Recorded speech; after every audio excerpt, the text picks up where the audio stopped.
Hello, everybody. Welcome back to Lean More Info, a podcast exploring the worlds of movies, video games, and TV shows. I'm your host, Nate, and today I'm joined by guest hosts, James and Fergus. How's everybody doing today? Obviously, we took a week off last week, but we are back to bring you some of this week's news and topic discussions. Obviously, last time we delved into properties we'd like to see made into games, and we had some very interesting choices, including penguins. Thanks for that, James, again. That was a very interesting choice indeed. But this week, we'll be rolling into some of our favourite stories in games. Now, obviously, just to preface, this will be spoilers. So basically, obviously, to talk about these stories, the spoilers will need to be involved. So if a game is mentioned, just come back about 3 or 4 minutes later, and then we'll just probably roll on to the next game. So we're just going to preface that at the beginning for you. But before we get into that, and before we get into the usual news, how are you guys doing today? I am good, thanks. This week I have been mostly drunk, or at least this weekend. I watched a good thing on Netflix whilst hungover, Metal Lords. I don't know if you've seen it. Oh, yeah, I've seen on Netflix advertised, yeah. Yeah, I do recommend it. It is, I say, for casual hungover watching, very good. I ended up watching every single Resident Evil film on Sunday. Gosh. I watched 1 to 6, and I was like, yeah, they're not as bad as people say. I'll be honest with you, 5 isn't. 5 is probably the least of my favorites because it's set in like some simulation city. But yeah, how about yourself, James? Yeah, I pretty much spent the weekend hungover as well, and I blame Fergus for that. Thank you. Yeah, other than that, I'm all good. Looking forward to the Easter break. Yes. Have you guys got the extra holiday days, or are you just taking the 4 days? Just the 4 days for me, I think. That's cool. That's cool. But yeah, that's awesome. I mean, with the Easter holidays, it'll be a nice break, to be honest. But anyway, that's great to hear, guys. Hopefully the hangover has finally left you, at least by yesterday, because, our age and everything, and the hangover's kicking in much harder. I remember having a 3-day hangover once. It was not pleasant. But yes, so people, we are now going to get into the news. Right, so with the news, people, we generally go through a few topics each week. These include movies, TV shows, and video games. We do a brief rundown on each of them, and then we will hop onto the main topic afterwards. We will have a tiny, tiny interval in between the news and the main topic, so if you want to take a little break, we will get into that.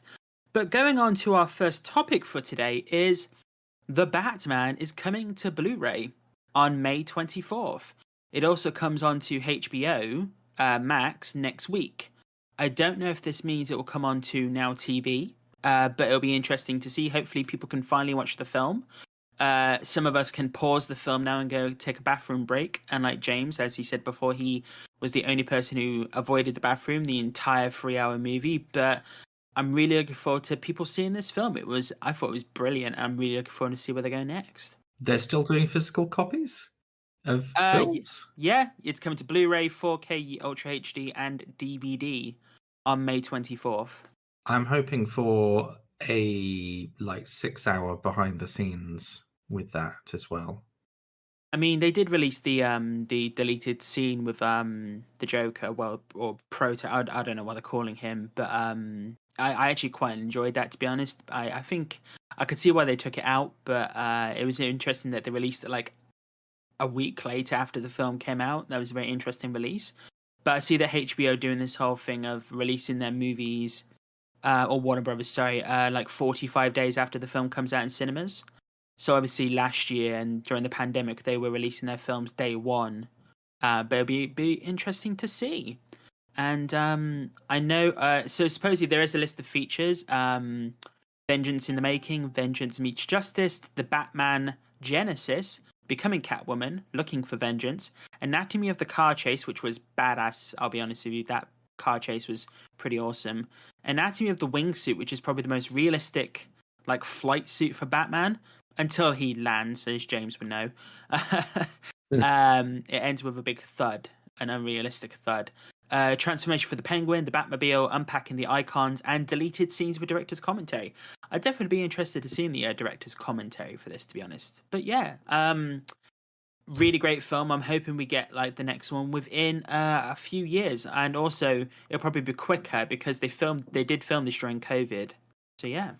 Going on to the next topic, though, which is probably the biggest news topic out there. We never spoke about it last time, but Will Smith has been banned from the Oscars for 10 years after slapping Chris Rock. But it seems though that he'll still be able to be nominated for movies. So yeah. Yeah, he seems to have just lost voting rights, basically, and invites the parties and this sort of thing. Oh no, what will he do with his $100,000 gift bag? I'm sure he'll be fine. They couldn't really take the Oscar away from him without harming the movie that he was nominated for. So I think that's probably the most they could do, to be honest. Yeah, no, I definitely agree. I think like the whole Netflix have paused. I've been reading news articles about Netflix pausing a couple of his projects or a couple of his projects being paused, and I don't think that should happen, to be honest. Like at the end of the day, people have done much worse. Not the Academy, just in general, and that's gone ahead. And I think his banning is adequate. I know some people have said, why didn't you just ban him for life instead of 10 years? Because he'll be 63 by the time he can go back to the Academy. Also, how that will be the shortest acceptance speech ever if he ever wins an Oscar again. Because it'll just be Will Smith can't be here to accept the Oscar. Unless he sends a video in, which will be weird, to be honest. Can he attend if he is nominated? He can't, right? No, he can't. No, he can still be gosh. nominated. Right. Okay. I believe it's a case of he could still be nominated, but he can't attend. So it's I don't know, to be honest. But yes, we're not gonna delve into the topic full on because at the end of the day, like he accepted he accepted the Academy's decision, which is he sent an apology out. I've read it. It's not terrible. It did seem genuine in his apology. I think there's other things going on as well, but we won't get into that. And this is a news topic which has been covered by everyone, to be honest. I think it's been over covered, and I think now it's done. It's done. Let's just move on to the next thing. I think that's the best thing, to be honest. So we will move on to the next topic then. So if you've followed the Disney news recently, have you guys seen the Adam Project? No. It's a recent Ryan Reynolds film. It involves time travel. I saw the trailer. Yeah, it's really good. I highly recommend watching it. Like, it's really, really good. It feels like a classic 80s film. I get what you mean. The sort of is the people who made it were very obviously fans of E.T., I think. Oh yeah, it's Sean Levy who did Free Guy. So and he's doing Deadpool 3 next. So ironically, the third in the Ryan Reynolds trilogy. But the kid who plays the young Ryan Reynolds, though, Walker Scobell, has been cast in the role of Percy Jackson for the upcoming Disney Plus TV show. I was okay with the films that came out, but I know a lot of people weren't because Percy Jackson was older than he should have been. They did deviate from the books, from what I know, from what I've been told by people.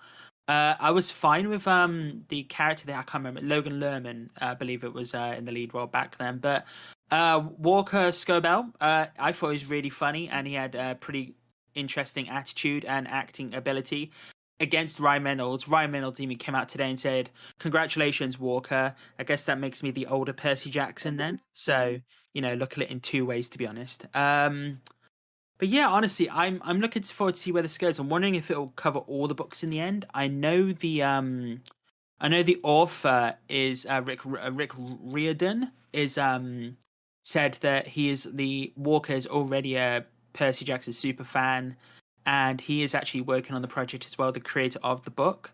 So hopefully it'll be more authentic. And I know Disney Plus are killing it with their shows at the moment. I don't know if you guys have watched Moon Knight yet, but I think that show is it's brilliant at the moment. Yeah, I'm really enjoying it. It's quite light actually. It's but I mean, in some ways it's quite humorous. It's got quite a humorous tone. The whole thing. Yes. And it's I'm enjoying it. It's and confusing like as fuck. That's true. Yeah. But which is good. Which is really good. I definitely recommend Fergus down. Like maybe when it's all out. It's only 6 episodes as well. Mm. But yeah, I'm really looking forward. Really looking forward to hearing the side. There's some banging in the background, there's some construction going on. So we are now going on to the next topic. I'm moving on from Percy Jackson onto another TV field. Ahsoka, the Star Wars TV show that's coming out for the spin-off from The Mandalorian, obviously a spin-off from Rebels as well.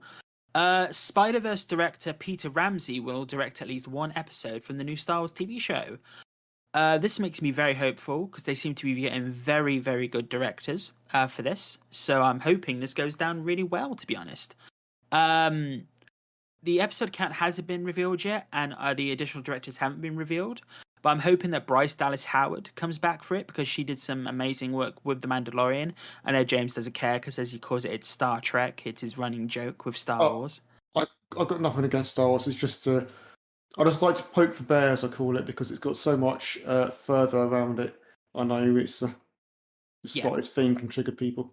Yeah, I don't mean any of it. It's completely fine. No, I get you completely, to be honest. But yeah, I think Into the Spider-Verse was amazing. But yeah, no, just going off the Into the Spider-Verse thing though, I'm really looking forward to Cross the Spider-Verse Part 1 and Part 2 when it comes out.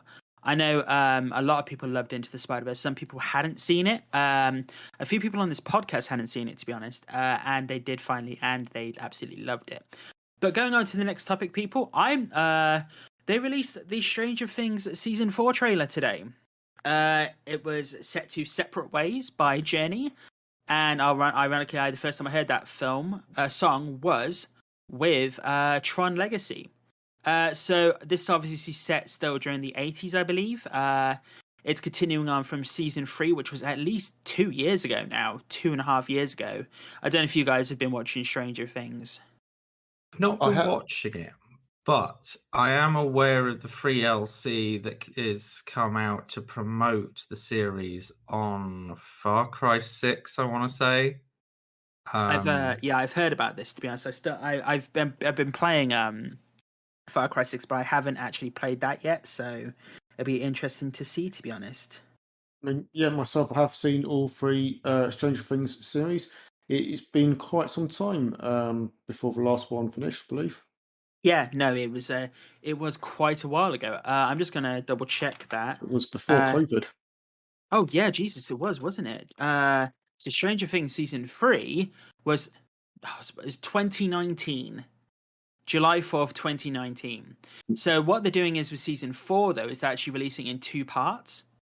So they're releasing the first few episodes on May 27th, and then the other half on the second 5 on July 1st.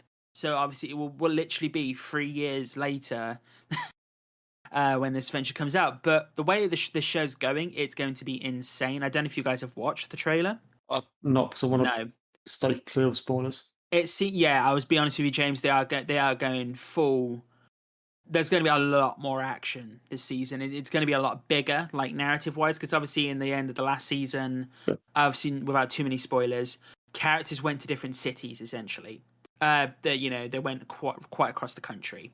But yes, no, I'm really looking forward to see where that goes. To be honest, the cast's coming back. I won't mention some names because it could be spoilers. I definitely recommend it, Fergus. The first season is probably the strongest. The second season not as strong, still good.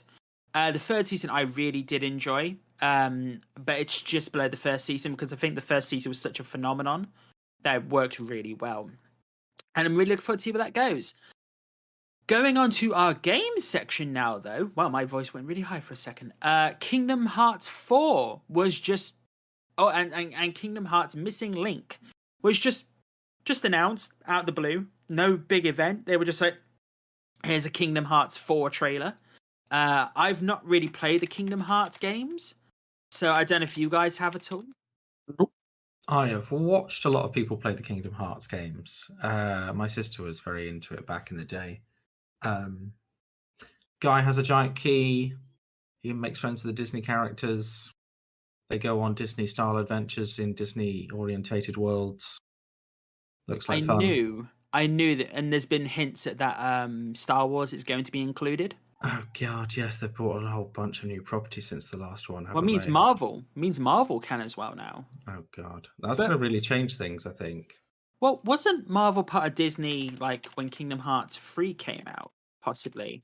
This is the irony. Typing in the background. So Kingdom Hearts 3 came out in 2019. So it would have been part of Disney by then, if I'm correct. So that's interesting. Maybe it was just like they weren't going to put it in there. But I saw a bit of the gameplay for it, and it does look pretty insane, to be honest. I was reading articles though that the trailer that was shown was in Unreal Engine 4, but the game is actually going to be made in Unreal Engine 5. So how good it looked in Unreal Engine 4, I'm wondering how good it's going to look in Unreal Engine 5. That feels a bit weird to do it like that. Why would you not do the trailer in Unreal Engine 5? Because it will look like 10 times better, wouldn't it? Could be that obviously they released the full slate of the State of Unreal reveal recently, because obviously they revealed the recent Tomb Raider game that's coming out on Unreal 5 with Crystal Dynamics. I'm wondering if maybe they developed this trailer not knowing if they were going to reveal the Unreal Engine 5 thing at that point, so they just developed this trailer. Also, maybe this is just like the best thing they have at the moment to show, and then they're going to be transitioning soon. And also I believe it is the 20th anniversary, so they wanted to get it out for the 20th anniversary, so that's understandable as well. I've not played them myself. I'd like to play them in maybe like remakes down the line or something, and actually know the actual order to play them in, because I've heard it can be quite confusing in playing them. But yeah, I mean, I'm really looking forward to seeing where that goes, to be honest. Moving on to our final topic though, is Halo Infinite. Season 2 is coming out on May 3rd. Yeah, Fergus is just like, yes. Yes, fist pump for that. So it's entitled Lone Wolves. It's going to have several additions to the multiplayer portion. I presume Fergus will know more about this. Sadly not. Oh, okay. I've seen tidbits of read more, but it's going to be including. This is coming from IGN, and also the official Twitter page. Gear up for season 2 of Halo Infinite. Experience fresh content, including new maps, modes, themed time events, and all new battle pass that never expires. Also, the new battle pass will allow players to earn credits to spend in the in-game shop on items, cosmetics, and even the next battle pass. Now, I like that idea. The battle pass wasn't actually that expensive, to be honest, but it was very lackluster. Yes, it was a bit of a slow takeoff with the battle pass, so I think they're making up for lost ground somewhat. I am very glad to hear there are new maps, though, because I'm kind of burnt out on the current map selection. I stopped playing it after a while. I was actually really enjoying it. I'm wanting to know what the next story content is going to be. I think they need to reveal even just tell us what it will be. Tell us, like, because I think if they make us wait 8 months for the next story content, 8-9 months for a game that's supposed to be going on for 10 years, that shouldn't go in that way, to be honest. Because also the campaign wasn't that long, and it felt very condensed. Like, even though it was an open world map. Yeah, it depends where they're focusing. Like, if they are putting all their energy into the multiplayer stuff, the single player stuff's going to be a bit. If they do it like their regular releases, like they were releasing one every couple of years, I want to say 2-3 years. It's not going to be that bad, but yeah, I suspect we're probably looking at one a year. Yeah, definitely. And 343 community director Brian Gerard has, I believe that's how pronounced them, I read it posted. We understand the community is simply out of patience, and frankly, I think understandably tired of words. We just have some we just need some time for the team to get the details sorted, and we will certainly share as much as we can. This is actually in relation to the lack of content that the community has seen. As just mentioned, like, it did seem to go, like, to a certain point, like, items were, like, you had to be level 20 to get a shoulder pad, and then the left shoulder pad was level 90 or something, which was weird to me. Yeah, no, it was messy. It was not good. But I'm really, really looking forward to see where it goes, and it's coming out in a few weeks' time. Same week as Doctor Strange and the Multiverse of Madness, which, by the way, check out, people. We will be doing a spoiler review and podcast dedicated to that movie, because it's going to be interesting, and it's only 2 hours long. It's a 2-hour film, so maybe I could just get through the film. If I go into the bathroom. So yes, people, right, that is the news, people. That is the news. An illegal spy agency discovers the theft of a prototype weapon. Derek, codename Confused Llama, and his handler, Frank, codename Majestic Vole, investigate the theft. A naive man with fanciful notions, Derek sets out on his inept journey to reclaim the weapon from villainous hands. unaware of the hidden tale following him. Enter the world of Confused Llama, A Spy's Tale, a short comedic spy thriller available on Amazon in paperback or Kindle. And that was the news, people. That was the news. Some very interesting topics there. I'm definitely looking forward to seeing The Batman. But we are now going to go on to the main topic, people. The main topic. So just to preface again, as we mentioned at the start of the podcast, we will be talking spoilers for video games. So if the game is mentioned that you don't want to listen to, come back about 5 minutes later. Also, when we post this up, we will put a list of some of the games that we're talking about, just so people are not going to be spoiled as much, so they don't have to worry about coming in to figure out what's going on. It's going to be interesting here, because me and James have just got games in a list, games we're going to do, but Fergus, bless his heart, has got so many games he wants to talk about, he has placed them into 3 categories. Fergus, do you want to give us those 3 categories? So, I had too many games on my list, so I've kind of categorized them into big budget action. So this is like big AAA mainstream games with good stories. Top visual novels, which are very, very story based by definition. And mini adventures with good stories. So this is more the indie games, AA, single A story games. Nice. Whereas I'm just like, I like this game story. And James just not like, yeah, it's pretty much the same. But I have 5 games myself. Well, I have actually 6 games, but some of them are linked essentially. So we'll go into that. But and Fergus has like 12, if I believe. Yes, there is 12 in that list. Yeah, so you've got 4 per list, I'm guessing. Ish. Ish, people. Ish, best way to go. But I guess, we will start it off then. Fergus, do you want to give us your first category of story games? So we're going straight in with big budget AAA, big action stories. Leading this list is, of course, Cyberpunk 2077. Very story-based. I'm sure a lot of people have played it or are in the process of wanting to play it at the moment. It is really good. It is a really immersive world. So you make your own character. So you, the player, are very much the person who is driving and experiencing the story, as opposed to being a character. You can pick one of 3 starting paths. So corporate, street kid, and nomad, I believe, which give you the first 10 hours as quite different stories. As I said, there's a lot of overlap for, narrative plot reasons. But, so, if we're going fully into spoilers, you are hired to get this chip implant and steal it from a rival corporation, or just a corporation, depending on where in the game you start. Sneak into a hotel with your mate, and you accidentally witness the assassination of the emperor, because this world has I guess it's Japan, Emperor of Japan. You get away with the chip, but you have to put it in your head to, stop it being taken or destroyed or what have you. So there's some sad moments there. So significant characters die. It's all very emotional. Let's say if you've just spent 10 hours getting to know your friend and then he dies on you. So there's a lot of emotion, but your friend is then replaced by Keanu Reeves as a hologram that he lives inside your head, who is trying to kill you.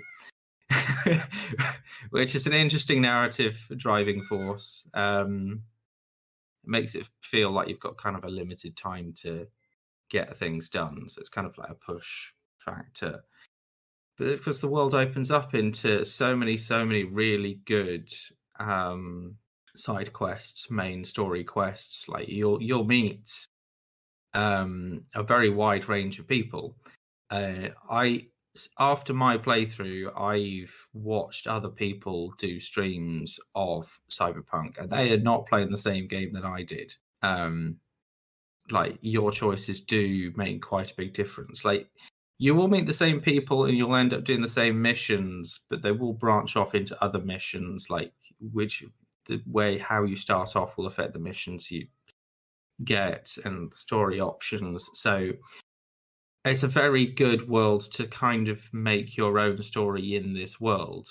So going past that 10 hours, you will have your own individual experience. So, I mean, you can play it however you want. I say it's brilliant. I know a lot of people are skeptic about it because of the launch, but play it. Definitely play it. I get it, dude. I know James really likes that game. I know. Are you still playing it, James? Oh no, I finished it a few months ago, but I do like it. I do recommend it. I feel it's not as good in the story department as the Witcher games, but it is still CD Projekt Red, and I still think it's top level in terms of storytelling because they are fantastic at what they do on that basis. Though one criticism I will have actually, but that's interesting, which may mean what you said, Fergus. I may have to replay it, but when I was playing Cyberpunk, as opposed to Witcher games, I wasn't sure whether my actions were influencing things or changing things. Whereas The Witcher makes it very clear that your choices have changed the game. So it sounds like a lot of it is more hidden, that aspect of it. Yeah, I didn't realize quite how much until I watched someone else play it. So the starting seeds of quite a lot of the main story-ish quests are the same, but for each of these main quests, you must have like 5-6 endings potentially or paths through it. Yeah, no, I still haven't completed it. I'll be honest. I was like 3 missions towards the end, but with the PS5 update, I decided to go back and start replaying it. I've been playing some other games though recently, and like Lego Star Wars. But I'm gonna go back and complete Cyberpunk at some point because I'm also still trying to complete Elden Ring. But yeah, Cyberpunk, I'm very interested to see where it finishes. To be honest, and I know James and Jordan want to have like maybe a discussion later on about the ending of that game as well. There are quite a few endings. Like I still don't believe it, but I just that yeah, there are some quite exotic endings that you wouldn't believe if I have read up on the endings after I completed the game, the other ones, but I really liked the ending that I got because it felt perfectly thematic with my character. So yeah. Yeah, I ended up going into cyberspace and freeing everyone from some AIs, I think, in the end. But apparently you could end up in space, which must be a huge area of the game that I did not see. Anyway, moving on from Cyberpunk, also on this list, Oblivion / Skyrim. I think we've probably talked about this before. Similar sort of vein. You can create a very good world for you to create your own stories. For me, Far Cry 4 was a really good story game. I think I connected with it quite well. So it's probably one of the first Far Cries I got really into. So I again would recommend that. Also, the Hitman series is really good. I would very, very recommend Hitman. So you can approach the main story in quite a lot of different ways, but you will get the same plot points and discover new things each time. So there's quite a few extra bits and bobs in there to discover. Yeah, no, I definitely agree there. To be honest, those games are awesome. It's interesting to see where you're going with this list. To be honest, yeah. I will say I don't 100% agree with you on the Elder Scrolls. So, but only because maybe it's called CD Projekt Red, but I think The Witcher's writing kind of shows up a lot of Bethesda stuff. There's good stuff within Bethesda's games, but some of the stories frustrate me. We're going complete other discussion about Fallout 4, but that story frustrated the heck out of me because it started off with so much promise and should have gone into an interesting direction, and then didn't. So yeah, I do feel Bethesda's writing is not as good as other fantasy games. It's certainly very different. Less led, I guess. So the Witcher games are very, you are playing as Geralt, so you lead the life of Geralt, which already has connections. Whereas with the Bethesda games, you make your own characters, so you kind of have to make your own connections. So it's Although again, I think CD Projekt Red showed up very in that story department with Cyberpunk, where you are a less defined person. You can choose 3 different paths. It is not a Geralt in Cyberpunk. So there are ways to do it. I think CD Projekt Red have shown how to do it. yeah. Is that your final one from the big budget games, Fergus? That is big budget, yes. Nice. James, I believe you have 4 or 5, James? I've got 5 I can mention. Got 3 honourable mentions when we get around to those, but certainly 5 I'll talk about in a bit more depth. So I'll start with the original Deus Ex. The reason why I want to start with that, I can be critical of this one, but I am bringing this one up. I am starting with this because in my mind, this is the first game which really made me think just how good games could be as a story medium. And I didn't think before first Deus Ex that games could be this really good story medium. But first at Deus Ex, now that is convoluted, unfortunately, the stories. That is my criticism with it. But there's a heck of a lot of depth in there, and there's a heck of a lot of player choice, which was quite new to me at the time. I think this was released in 2000. So yeah, you've got a very in-depth story all about conspiracies, essentially set in 2052. Basically, think of it as what would happen if every conspiracy in the world was true. Gets quite crazy at times, but it's really engaging. It's really good. There's a lot of like political and philosophical kind of conversations you can have with various NPCs, and it's a game which could get you thinking. And I like stories which make you think. So Yeah, no, and also they had that recent news article about Deus Ex, the original film script and everything. Never fully read that script. Yeah. That was for Human Revolution. That's cool. I loved the Deus Ex game. I played Mankind Divided and Human Revolution, and I unfortunately didn't play the original games. So maybe they might do a remake eventually, or I don't know with that series. I'm hoping they might do another one. See where it goes. But that is your first one, James, correct? That is, yes. That's awesome. Right, going on to my first one, and then back onto Fergus's topic or topic section in itself. I'm going to talk about Morden Solus. Now, if you know that name, you have played Mass Effect, the Mass Effect trilogy. Morden Solus was a Solarian in the Mass Effect trilogy who was responsible for the genophage of the Krogan species, basically not heavily reducing the birth rate of Krogans. And at the end of 3, or in 3, there's a plot point where they go back to Chunka, I believe that's the planet, where they have a cure for the genophage, essentially, and they decide to release it. The problem is, though, is that the scene, it just gets me to this day. When Morden Solus goes into this huge tower to release it, aerosol, in the atmosphere, this atmosphere processor, he dies. In the process, he sacrifices himself to basically reverse his actions of the genophage and actually do that. And I've just been reading up and everything. Supposedly he does leave some notes to Commander Shepard afterward, just like some of his things that the player can find. But just the scene in general and how he talks and everything, and just up until the point where the tower explodes, and I just thought it was beautiful. The music in it was amazing. Say we all about Mass Effect 3, but I think that was just stunning, to be honest, absolutely stunning. Yeah, honestly, people definitely play that game. It was. I know people have issues with the ending, but I still think up until the end, like the last 10-15 minutes, it's the best game in the trilogy. I don't care what people say. It is the best game. Quickly to go on that though, Mass Effect 3, I did really love. There's a section near the end where they're having to charge the lift, the gravity lift, essentially, to go up to the citadel, and it's just this 1 minute sequence of just charging at this lift. Everyone's running, it's exploding everywhere, and the Reapers are there, and it's just so intense. And I remember playing it back in 2012, 2013, where it felt much longer. Like the cinematics that were going on, the action that was going on, it felt so much longer. But when it came to playing the Legendary Edition, it's actually quite short compared to what I thought it was. But it still had the same impact, which is really awesome to see a game that was like, almost 10 years old and still having the same impact.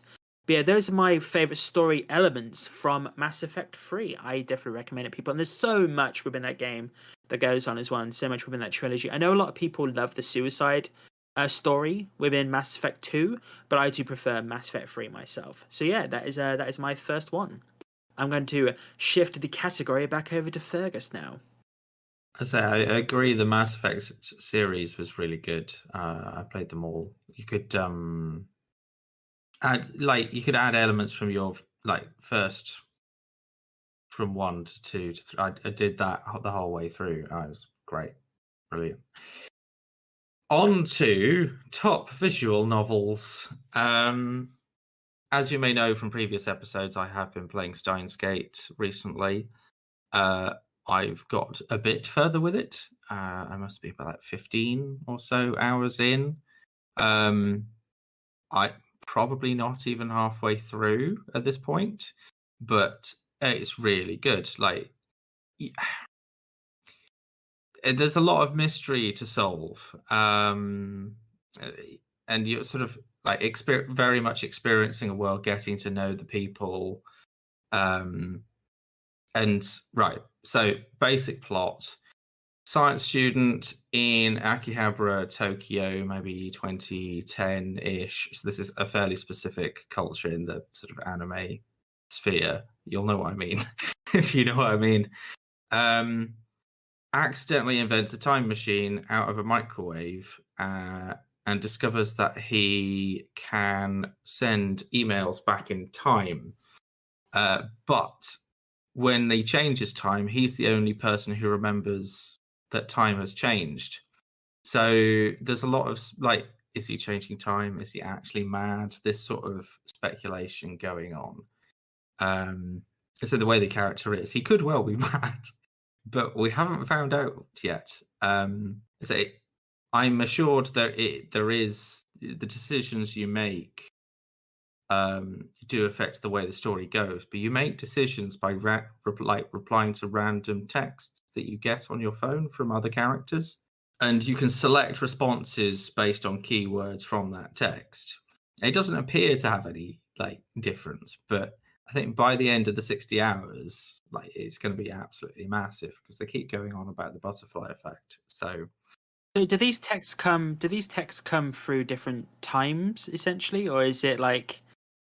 No, just the characters in the world that you're just sort of hanging out with your mates in Tokyo as a student, right? So you'll get a text from Betsy the maid down the cafe saying, "Oh, do you want some dinner?" And you say yes, or "What were you doing last night?" And that sort of the response, depending on what you give there, will add a cumulative effect to the story. So it takes a very long time to get going, but it is very engaging if you've got maybe 60 hours. Yeah, with games getting stupidly long. I mean, I'm in Elden Ring and I've done about 92 hours so far, and I've still not completed it. Yeah, I could mainline it, but I mean, Death Stranding was 70 hours for me, so yeah. So for me, judging by my ability on Souls games, 91 hours on Elden Ring, I'd probably not get past the tutorial. I mean, I'll be honest with you, dude. I'll be honest with you. Try Elden Ring out, because I have been terrible at Souls-like games. I've never been great at them, and I finally played it. And I think the fact it's open world, you have so many save locations that you go back to, and you can teleport around the map. I think you'd actually enjoy it. To be honest, it is a challenge, but you can also do ruin farming, which is the currency to level up. You can just go to a certain location and just kill something, reload, and keep doing that, which is fine to do, to be honest. But yeah, I think I'd be interested to see how you take it. To be honest, maybe when it's a bit cheaper, maybe give it a go. Yeah, I might wait till it's on sale. Yeah. So moving on to the next top visual novel, Tokyo Dark. I believe this is a Square Enix game. I got it on sale some years ago, but my God. This is more interactive. So you are more involved in conversational choices and solving crimes. And it's more point and click rather than just pressing spacebar and answering your phone. But it is really good. In terms of the story, you are a detective. I can't remember the exact premise for it, but basically you're in Tokyo. You have a case to find a missing girl who's suspected to be seen in Tokyo somewhere. Pick up clues. You do things that will like affect your. Are you good? Are you bad? Are you reckless? Which will affect the outcomes of the story told to you. To me, it turned out the girl was actually the last survivor of a mass suicide cult. Had been then taken. Jesus. I know. Had been then taken in by some idol producers. So I mean, this is kind of like pop idols, this sort of thing. Abused, put in a dungeon, and then we had to take her to the Shinto version of hell, so she could then return to the family that committed suicide. It's just, mate, Jesus Christ, yeah, like that was quite a trip. Yeah, yeah. It'll save you the trauma, but quite a lot of these. Lives up to its name of Dark being dark, then. Yes, absolutely. It is worth saying the visual novel genre can get like extreme in places, so be careful. You're fine on Steam if you're buying them. Not on Steam, check what you're buying. Moving on from that, again, pretty extreme. Doki Doki Literature Club. I'm sure most people will have heard about this, and you don't. no, I've never heard of this. Do you want it spoiled? Because I mean, again, I'll I'll be be honest serving with you the same This sort of is trauma. spoilers, people. This is spoilers, people. So yeah, we will go with it. Okay, Doki Doki Literature Club. Stop spoilers. So, kind of presents itself to be like a dating sim visual novel where you're at a high school. You sort of join the local poetry club with your high school, but like your old mate, best friend, and you sort of hang out with the girls and chat to them and stuff. But a lot of, again, quite disturbing things happen, mainly around the characters committing suicide or being abused and stuff. Yeah, it'll make you fall for one of the girls and then kill them on you. Mate, again, I know. It turns out the head of the club has actually become self-aware that she's in a game and has manipulated the other characters because she wants to win the game and be with you. The end, like the original version of the game would actually manipulate the files on your actual PC to sort of, bring up notepads saying I love you and this sort of stuff. So it really, really freaked people out originally. There's been a remake recently with a bunch of extra content, which kind of has a pseudo version of this. But yeah, the head of the club is total psycho, and you spend a total eternity with her, and you can't Yay. escape. I think again, the original version, you couldn't actually even close the game, so you had to restart your computer or something. Like it was. Jesus Christ. Again, it gets so much worse than this, but this is the most memorable, probably for the wrong reason. That's insane, to be honest. That is absolutely insane. Yeah. Also, honorable mention to Higurashi, When They Cry, is also a visual novel series. Again, probably more extreme than the TV series, which is also pretty extreme. And yeah, it's generally the same plot. I would recommend it. It's pretty cheap now. You'll probably get the whole series for maybe a tenner now. Nice. But yeah, that's visual novels. And we will go on to Fergus's final category after we go on to James. I don't know if you want to run a couple of James now. Yeah, cool. I'm going to 1, 2 off. Yeah, sure. Go ahead. Yeah, okay. So first one I'll do is for Witcher 2. So obviously we could talk a lot about Witcher 3, and I think most people probably played Witcher 3 over the others. But Witcher 2 for me was the first game which knocked Deus Ex off my top spot of best game experience. And by that I mean story experience. So Witcher 2 did some really bold things in the realm of storytelling.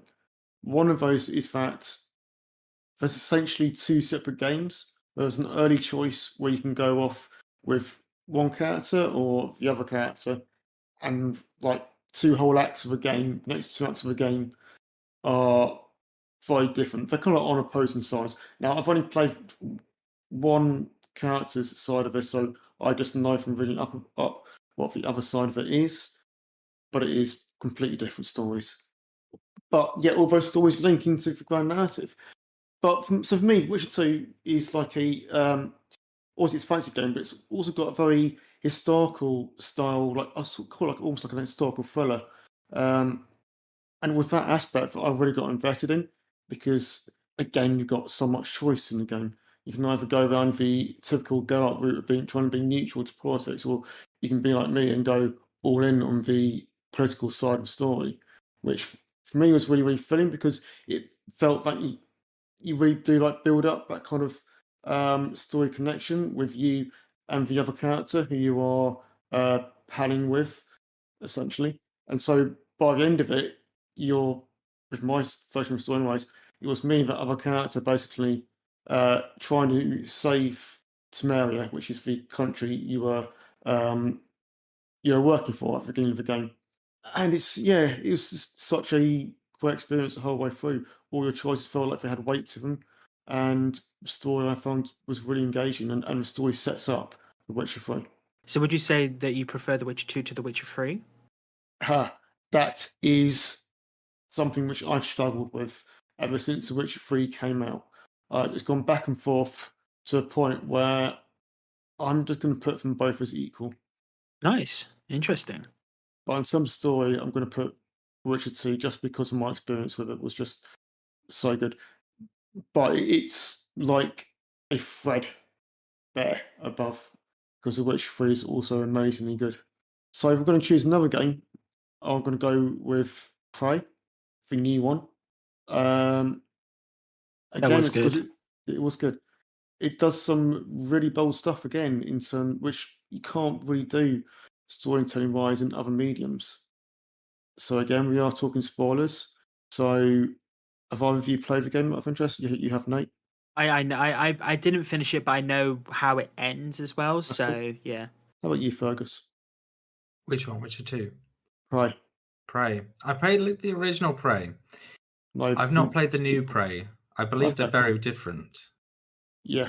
Oh, very, very different, Yeah. to be honest. Like, Okay. I'm not going to go into too much spoilers because I think you should play it, Fergus. It's really good. But what I'll say is it's kind of it feels more like one of the shot games, like like Bioshock, but in terms of but it has more of a psychological aspect instead of the biological aspect. So you can choose like first upgrades to yourself. You can either upgrade yourself with alien um, aspects of your psychology, which gives you different powers, or you can focus on more human aspects. And all of this kind of like ties into how the already playing and kind of like reacts. And it's going into the psychological aspect again. It's a bit of a mindfuck the whole way through, and it does. The whole way through is basically a mindfuck. It continually playing nicely playing with stuff which you wouldn't expect, and it's kind of. I don't want to give spoilers of this one because Fergus, I want you to play it Mm, and go okay. in without knowing too much. Okay. I will look out for it to the next. In fact, I'll wish list it after this. nice. Yeah, I definitely recommend it. And it's very cheap now, so you can get it for like £2-3 at times, I believe, or at least £5. So I definitely recommend it because it's about 4 or 5 years old now, as well. I want to say. Yeah, it goes quick. Yeah. Yeah, actually, let's double check that because I think it is about 4 or 5 years old. So Prey came out, 2017. Jesus, yeah, it is 5 years old. May 5th. So yeah, just around the corner. Thank you very much, James. So that was The Witcher 2 and Prey. It has a very interesting story and it definitely relates to something else we've spoken about before. We'll let Fergus play it first and then we can have a discussion later because it does loop back to something we spoke about before. But going on to mine, I'm just going to run a couple more off. So technically this will be 3 games, but I'm going to start off with the Last of Us games. So I know James hasn't played these, but he's going to probably watch a YouTube movie of it eventually. Oh no, he's going to watch the TV series. I won't go into it too much detail because I don't want it to spoil it for you. I will say I don't know if you find me the beginning of the show, Jet, at the beginning again. Okay, cool. So that game is interesting because I've seen so many men, which is good to be honest, showing you can be emotional in a game, and just so many people in general. The first 10 minutes of the game. I don't know if you know. Don't know if you've played The Last of Us, Fergus. I haven't. I am vaguely aware they might turn into just mushroom zombies. Yeah, so it is based on a real parasitic thing, virus thing where it infects ants and takes over their brain and everything, fungi, and it mutates to humanity. But basically, in the first 15 minutes of the game, you start off playing as the daughter, and then the world just starts going to shit. People come through the house smashing, driving away, the city's just exploding, there's madness. The daughter gets injured when their car crashes, and then you take over as Joel, and then they're running away, and they see an army man. And you think, oh, okay, he's going to, protect them and everything. But then the guy gets a command saying he has to basically, no one's allowed past at all. And he shoots at them.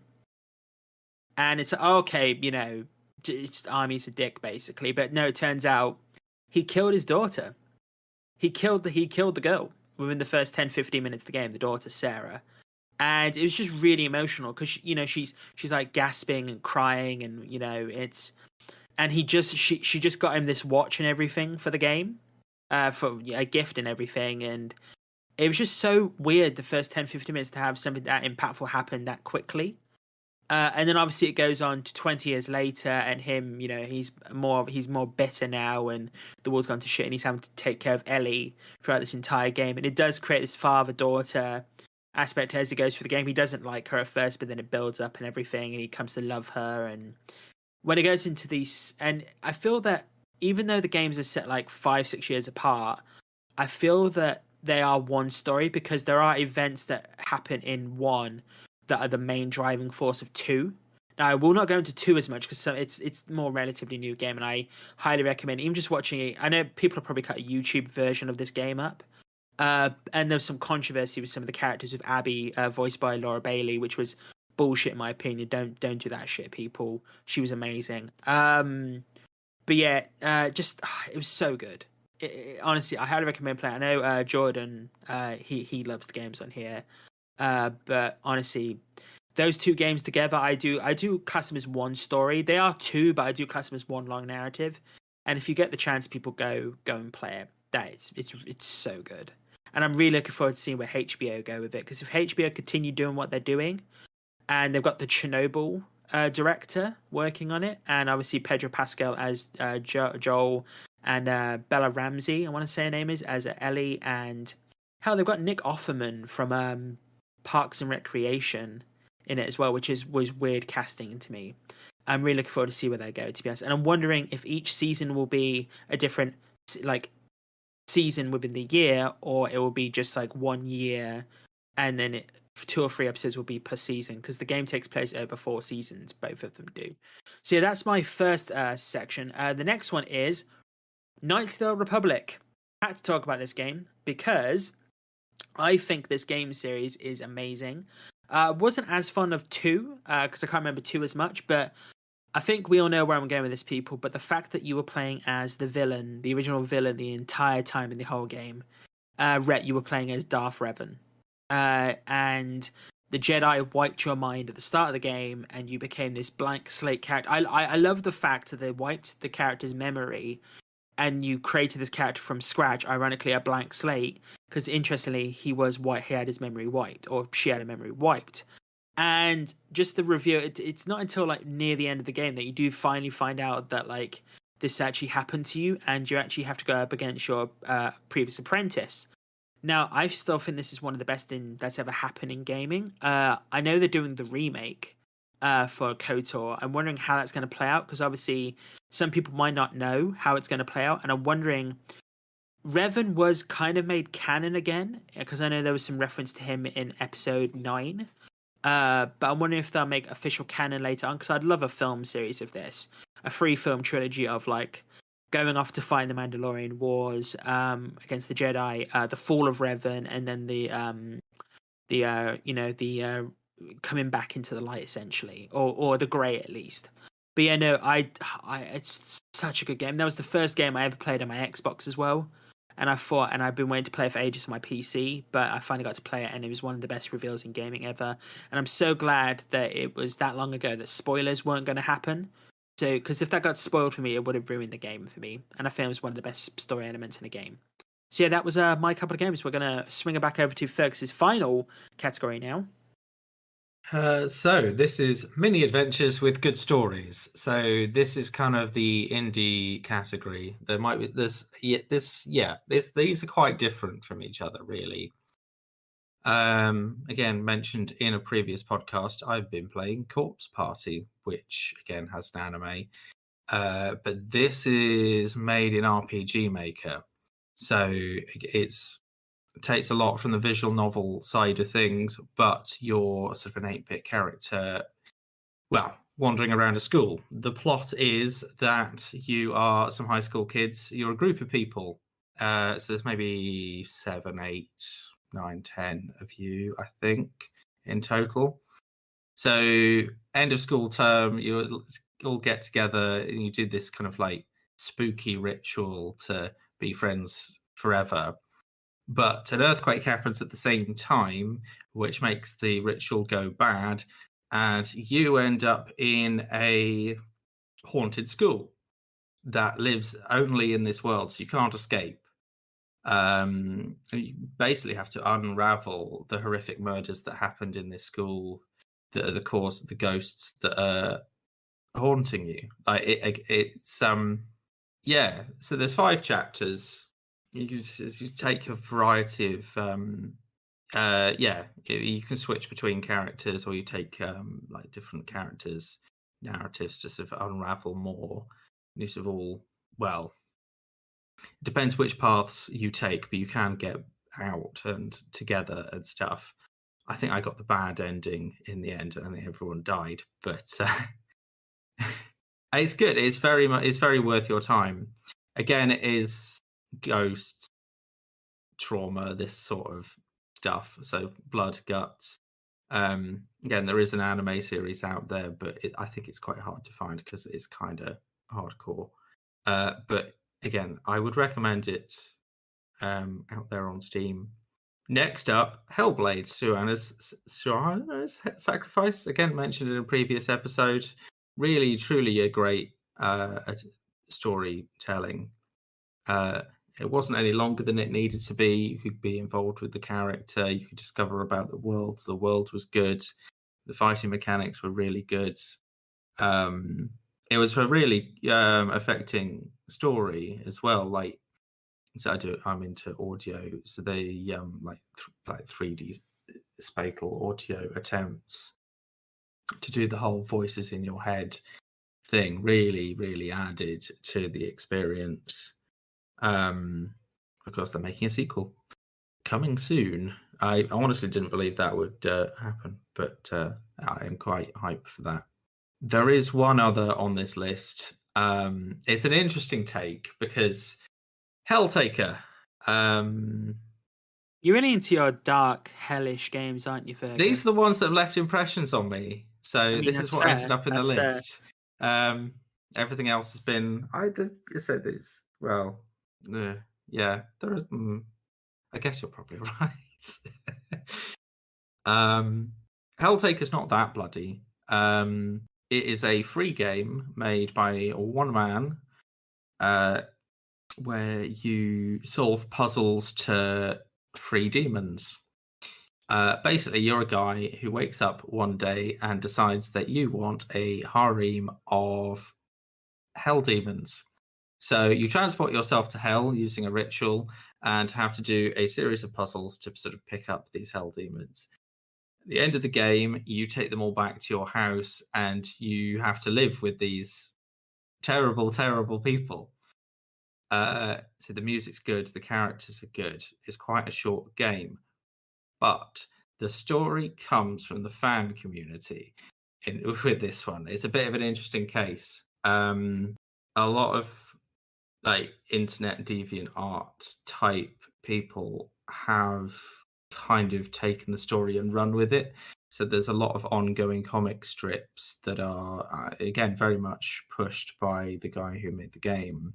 So the world of him living with the demons has just spiraled out into many, many different interpretations and narratives and ongoing stories. And I think people are actually trying to make their own visual novels based off the characters from this game.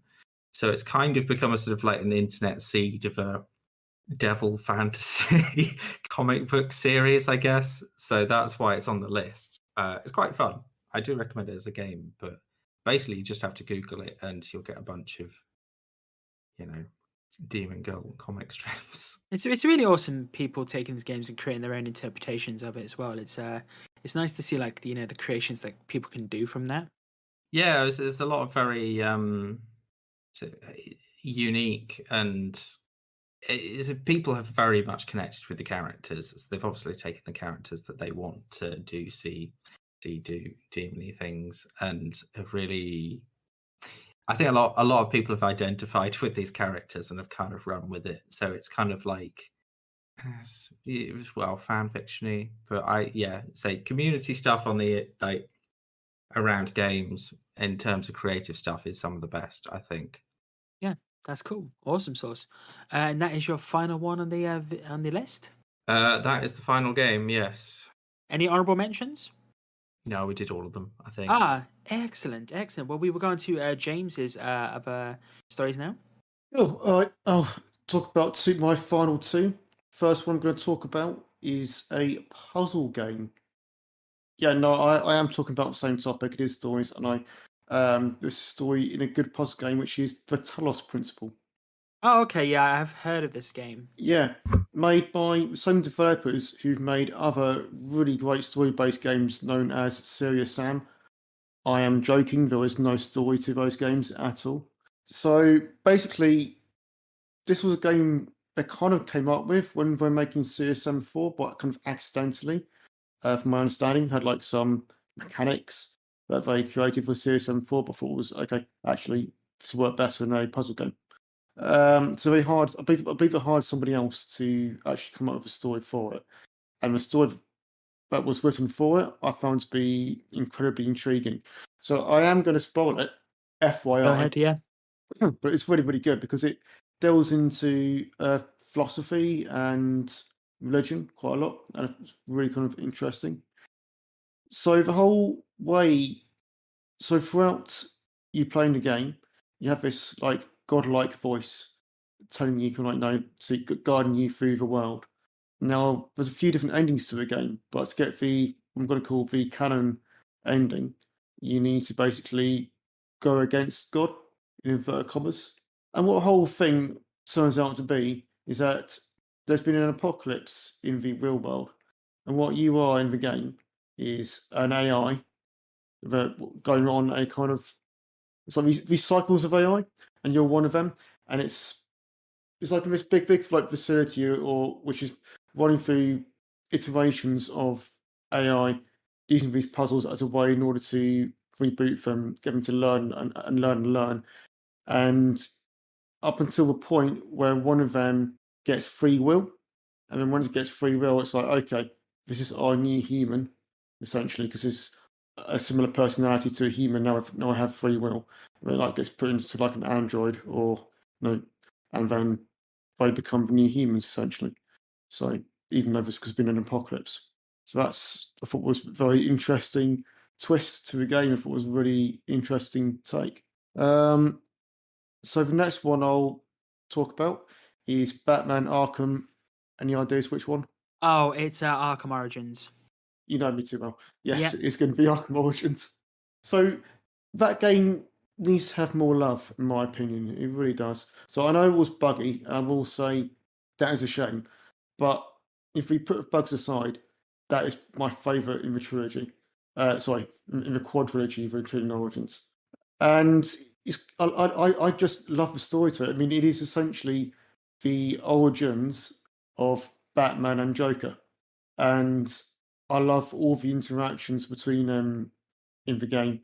I think they handled that relationship really, really well, and yeah, the atmosphere is fantastic as well. And it's just a relationship between Batman and Joker when they're going forward was just handled perfectly. Yeah, it's like the beginnings of that relationship. Yeah, no, I thought the obviously we spoke about in a previous podcast, but the statue twist I thought was interesting with the collector's item. The fact that you could switch the Black Mask's head with the Joker, I thought that was Mm. very interesting. Like people found a secret compartment which actually revealed part of the plot. It was very interesting to see. Mm. I do agree with you that our Origins, I think, because it was just developed by a different studio, and it did feel a bit more bare than the other games, which was interesting. Even though I thought the story was brilliant. Mm. I'd love to see if they, do something like that again in the future. Obviously, I believe they're doing Gotham Knights now, so it'd be nice to see that they're continuing on. I believe it's set in the Arkham universe still, or it's set in like a time where Batman is gone. So it'd be nice to see what they do with that, to be honest. But I definitely agree, Origins is very good. Right, going on to my final two now, is Spider-Man and God of War, the recent PlayStation games. So Spider-Man, I'm just going to go off with saying this, that it was amazing. Now, I'm going to preface this as Spider-Man and Miles Morales, which even though Miles Morales was sold as a separate game, I think they are one long story because they are intertwined essentially. I don't know if you guys have played the Spider-Man games at all. Nope. I've only played Spider-Man 2, but it was one of the best games I have played in. So a while ago now, then. Yeah. Yeah, so obviously the mechanics of the game was amazing, like no doubt about it, and I think the narrative of the game was amazing. Like it has their own version of the Sinister Six. You work with Otto Octavius in the Spider-Man game, but he's losing funding and he's becoming desperate. And then he starts working for the bad guys, and it goes on that. And then it comes to the end of the game. There's this big virus out there. The city's in lockdown. Everything's going to shit, and Peter has to go up against the Sinister Six and get the antivirus, essentially. And it gets to the final fight between Spider-Man and Doc Ock.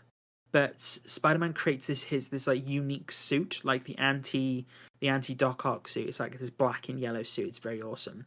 And you go to the tower to fight him, and it's revealed that he knew that you were Spider-Man the entire time. It's like, oh, no, I've known you were Spider-Man the entire time. And Peter just loses his shit. And he beats the living shit into him. And they're falling down the side of a building. And he's so angry. So angry. And it's just, yeah. And it has a really sad ending. Like, really sad. Like, there's only one vial of the antivirus left. And his Aunt May is sick in the hospital. And it would take too long to create more versions of the antivirus. So he goes there to administer it. He has to decide is he going to give it to his aunt or save the city. And it's at that point that basically she reveals that she's known he's been Spider-Man for a while. She asks him to take his mask off so he can see her nephew, essentially. And it was so emotional, and I did tear up. It was like, and he loses her in the game. He loses her, and he's lost his aunt and his uncle now. And I thought it was just insane how that went. To be honest, how honestly that went. Ties into Miles Morales as well, because obviously in the first Spider-Man game, Miles Morales loses his father, and he gets the spider abilities at the end of the game. There's a funny line at the end of the game where Peter thinks he wants to talk to him about puberty, but it's just about he has weird powers emerging, and it's just a hilarious line. But Miles Morales deals with like Peter going off to Europe for a few months and him taking over, and basically saying, "You're not a Spider-Man, you're the Spider-Man. There could be multiple versions." And it's him dealing with the city having this massive issue going on, but he's also dealing with his uncle as a bad guy. And there's like ramifications there going on, and also it eventually deals with someone close. I'm not going to spoil it in case you do play it eventually. Someone close to him being the bad guy as well. And I think visually that game is just stunning, and it has a Actually, ironically, it does have a Spider-Man 2 moment at the end of the game.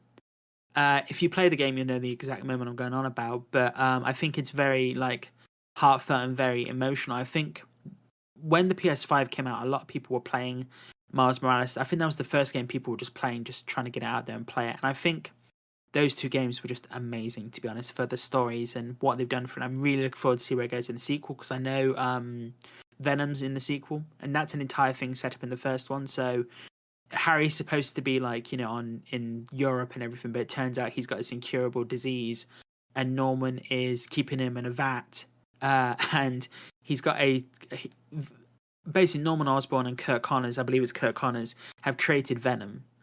So it's sort of following the Ultimate Spider-Man, and that's how Venom's going to come into it. That I believe that's how it's going to be. They might retcon it, but who knows? I just recommend playing it, people. I really do. Obviously, there were spoilers for this, but it's just still such a lovely game. It's like 20 hours for the first game, and then 10 hours for the second one. So it's a good length. Going on to my final one, that was God of War. This is like Kratos. I wasn't a fan of the original God of War games. I just wasn't into them. But I played the PlayStation 4 soft reboot, essentially, or story continuation, because it does directly continue on from the third game. And it's him dealing with having to take his wife's ashes to the Mountain of the Giants. And it's this entire story of father and son and the ramifications that go with that. But it also deals with his son, because obviously Kratos is a god. It's his son is ill in this game. He's been weak and he's been ill. And it's dealing with these ideas of is he going to be strong enough? Is he going to be? But his anger starts coming through. Like Kratos' anger starts showing within him, and just going through that game. But also and obviously it's based on Norse mythology. Now, if you know Norse mythology, you know that a certain character in Norse mythology is a giant, or an ice giant, essentially. It's found out at the end of the game that Atreus is named after a friend of Kratos. That Kratos was friends with back in the day. But it turns out his other name, when he gets to the top of the mountain, is Loki. Turns out the ice giant version of his name is Loki. And there's a tapestry that shows the entire events that have happened up until this point of the game. Like, the giants foretold what was going on. And it got to the end of the game, and then it turns out that Kratos looks under a sheet, and he sees him dying in Atreus' arms. And it's like, does Atreus kill him, or is he just dying to sacrifice himself? But it gets to the end of this game, and you get to the top of the mountain, you release the wife's ashes because she was a giant, and basically you release the ashes on top of the mountain, and then you go and you find that he's Loki. Right at the end of the game, though, Thor appears. Like, you don't see him, you just see him come down. It's like a nightmare, you think, but it's actually real. And he just comes in front of this little shack, and the hammer appears, the lightning hammer on his waist, and then it just ends. And I'm really hoping that Ragnarok comes out this year, because I've been waiting to play that game for so long. And honestly, God of War is amazing. The Valkyries in the game can fuck off, especially the Queen Valkyrie. It's like the final boss of defeating them all. I never completed her. But there's the whole World Serpent is in it as well. There's dwarf forgers, two brothers in that game. There's like side characters. There's like other family members. Tyr is mentioned. He's a Norse god, I believe, and he will be in the second one. There was in a trailer, but I'm looking forward to seeing where it goes with him. Because a lot of people thought that Tyr was Kratos originally, but turns out he's not. So yeah, that's my final game, and honestly, it's such a good story, such a good story. But that is all of our lists, people. That is all of our lists for our favorite stories in games. And what a list it was. With the hammering in the background at the beginning of the recording, and all the lovely news items that came through. Ironically, a quick news items that just came in was they've actually got the writer for the Ghost of Tsushima game. Trust that to come out after we've spoke about the news topics. But Takashi Dosha is set to write the screenplay for Sony Pictures and PlayStation Productions film adaptation of the Ghost of Tsushima. And Chad Stahelski, director of John Wick, is also directing that. So I'm just wondering, how it's going to play out, because Uncharted was okay. I know Fergus was with it. But that'll be interesting to see. But yes, people, that was the news, and a tiny little news tidbit at the end. And that was the main topic. But we are now going to go to the end credits, people. It is the end of the show. It is the end of the show. If you'd like to get in contact with us with any questions, queries, compliments, give us a rating on Spotify or iTunes, please email us at nmipodcast@outlook.com. That's nmipodcast@outlook.com.